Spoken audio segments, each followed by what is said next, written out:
It's the Turkey Club Club with me, Nick Hansen, now in 3 dimensions.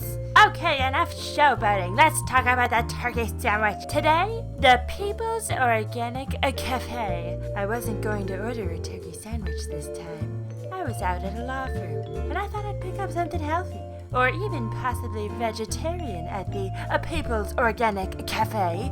It was Thursday, I was dragging, and I thought a good shot of something crunchy and full of vitamins would give me the shot I needed to get through the rest of the day. And then I saw it. The roasted turkey and pesto sandwich.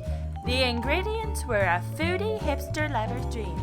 Local free-range smoked turkey, local cheddar, locally roasted tomatoes, house-made pesto, organic romaine, served on an artisan croissant.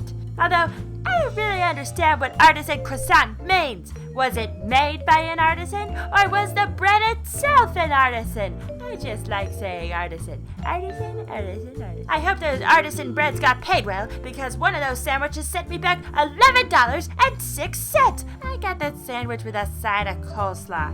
I'm still trying to cut down on the chips. I got a few paper towels and an article on how limited liability companies are passed down after a sudden death. Riveting stuff. And I dug in. The first thing I noticed was the croissant. Good gravy. Why aren't more turkey sandwiches served on croissants? The turkey was optimal. It wasn't too salty, and it wasn't slimy. I'm divided on pesto. It was fine, but I don't think it was a game changer. I would be willing to try the pesto again, but I'm not gonna let the green stuff on the sandwich every day.